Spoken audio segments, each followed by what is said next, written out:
Hello students, learn 24 academy में आपका स्वागत है। देखिए स्टूडेंट्स, हमारे द्वारा आपको जूनियर अकाउंटेंट एंड टीआरए का कोर्स कराया जा रहा है, जिसके अंदर सबसे पहले हम पढ़ रहे हैं general finance and accounting rule, सामान्य वित्त एंड लेखा नियम।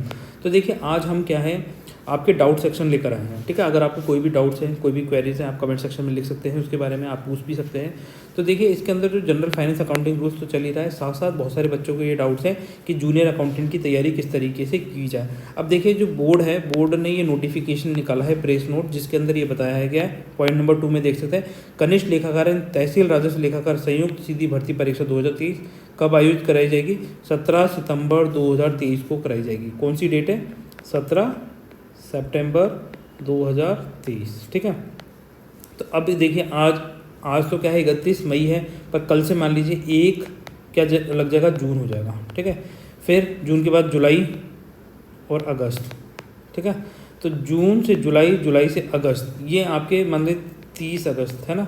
30 अगस्त तक ये कितने दिन है आपके पास में? टोटल मिला के 90 डेज आ रहे हैं, और बाकी सितंबर का महीना तो ये रिवीजन के लिए होना चाहिए।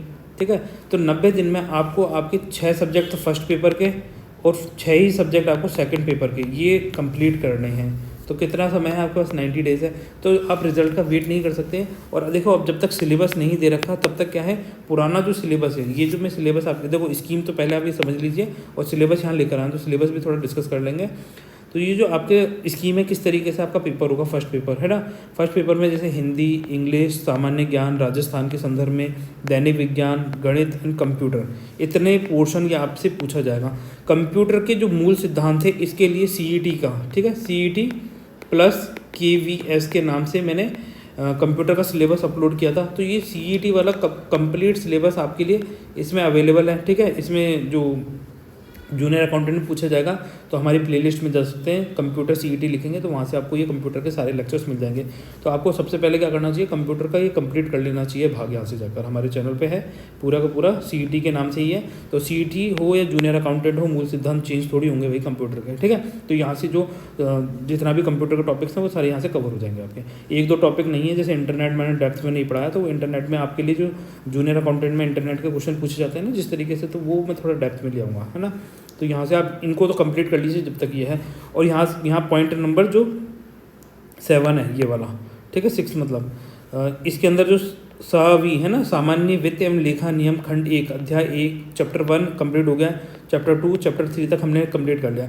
अब इसमें चैप्टर 4, 5, 6 और 14 और 17, मतलब 5 चैप्टर और बाकी रह गए। तो ये भी 2, 3, 4, 5 इस हफ्ते में कंप्लीट हो जाएगा आपका।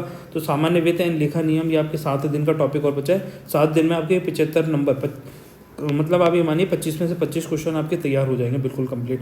आपको क्या करना है, लेक्चर्स को बहुत अच्छे से देख लेना, कोई आपसे चार्ज नहीं लिया जा रहा। ठीक है, साथ साथ इनके MCQ भी आपको रेगुलर कराए जा रहे हैं, तो वहाँ से आप इनके MCQ कर लीजिए, जिससे आपकी तैयारी और ज़्यादा मजबूत हो सके। तो देखिए फर्स्ट पार्ट के अंदर क्या क्या था, हिंदी है, जनरल हिंदी है, ये मैक्सिमम बच्चे वैसे भी पढ़ते हैं, है ना। हिंदी सब पढ़ते हैं, इंग्लिश सब पढ़ते हैं, परंतु आपको एग्जाम पॉइंट ऑफ व्यू से पुराने पेपर को देखते हुए हिंदी इंग्लिश को रेडी रखना है अपना। सामान्य राजस्थान का ज्ञान, है ना, तो इसमें क्या है, बेसिक्स जैसे प्रजामंडल, एकीकरण, है ना, इस तरह के टॉपिक सबसे पूछे जाएंगे। राजस्थान में कौन सी सॉइल का क्लासिफिकेशन किस तरीके से कहाँ मिलता है ना। तो ये राजस्थान का वर्गीकरण बहुत अच्छे से देखें। पिछली बार तो जब 2013 में हुआ था, तो इसमें एक एग्जाम पे पूछा गया था कि RPSC में कितने सदस्य होते हैं, ठीक है, अध्यक्ष सहित कितने सदस्य होते हैं। तो इस तरीके से आपको अपने राजस्थान ज्ञान को एनरिच करते रहना है, रोज़ पढ़ते रहना है, तो ये एनरिच हो जाएगा। प्लस साथ में देखो ये वाले जो सब्जेक्ट है ना, तीनों के तीनों, इनमें से 25 में से 25 नंबर लाए जा सकते हैं। हिंदी इंग्लिश में भी 25 में से 25 लाए जा सकते हैं। सामान्य ज्ञान में 3-4 क्वेश्चन को छोड़ के बाकी सारे सही करके आ सकते हैं, मतलब 21-22 आप लेकर आ सकते हैं। दैनिक विज्ञान है, साइंस है, ये भी हम पढ़ा देंगे आपको, ठीक है, जिससे आपके साइंस का टॉपिक कोई छूटे ना। गणित, यहाँ पर आप देख सकते हैं, गणित में क्या है, 25 क्वेश्चन पूछे जाएंगे, तो ये आपको रेगुलर प्रैक्टिस करनी है मैथ्स के, जैसे रेशियो, प्रोपोर्शन, एवरेज, ठीक है। तो इस तरह के क्वेश्चंस की प्रैक्टिस करते रहेंगे तो आपके ये हो जाएंगे, है ना। स्ट्रीम बोर्ड ऊपर नीचे जा रही है, जो आपने कभी करे होंगे इस तरह के क्वेश्चन, तो आपको आते होंगे। कंप्यूटर के मूल सिद्धांत तो चैप्टर देख लीजिए। पॉइंट, ये एक टॉपिक तो आपको हमारे चैनल पे पूरा कंप्लीट अवेलेबल है, साथ में दूसरा टॉपिक ये अभी कंप्लीट हो जाएगा, ठीक है। इस तरीके से ये सारे टॉपिक हम एग्जाम से 90 दिन के अंदर ही सारे के सारे टॉपिक कंप्लीट कराने की कोशिश करेंगे, जिससे आपका एग्जाम की अच्छे से तैयारी हो सके, ठीक है। तो आपको क्या करना है, अब देखिए जो ये वाला टॉपिक, इसमें ये वाला है ना। अब देखिए स्टूडेंट्स, यहाँ पर पॉइंट नंबर 4, जैसे एवरीडे साइंस। एवरीडे साइंस में क्या पढ़ेंगे, ये सारे टॉपिक्स पढ़ने हैं, जिसमें फिजिकल एंड केमिकल चेंज पढ़ना है आपको, ठीक है। Natural gas, compounds, electric current, है ना, ये सारे टॉपिक्स आप पढ़ लीजिए एक बार, तो इन सब के शॉर्ट नोट बना लीजिए कि यहाँ से क्वेश्चन पूछा जा सकता है। इस तरीके से आप तैयारी करेंगे तो आपके एक और टॉपिक्स कंप्लीट हो जाएंगे। फिर मैथ्स देखिए, मैथ्स में आपको natural numbers, rational numbers, there decimal, expression, speed, ratio, proportion, ये सारे टॉपिक्स आप देखेंगे तो आपको समझ में आ जाएगा क्या पढ़ना है क्या नहीं पढ़ना है। ठीक है। इसके अलावा कंप्यूटर के मूल सिद्धांत, बेसिक्स ऑफ कंप्यूटर आपको पढ़ने हैं यहाँ पर।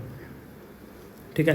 तो बेसिक्स ऑफ कंप्यूटर में क्या देखेंगे, ये सारे के सारे टॉपिक्स हमने अपने चैनल पे ऑलरेडी अपलोड कर दिए हैं। जिसने भी नहीं देखा वो यहाँ से देख लीजिए। इसमें कुछ एक टॉपिक्स होंगे जो आपको अलग से अपलोड कर दिए जाएंगे। ठीक है।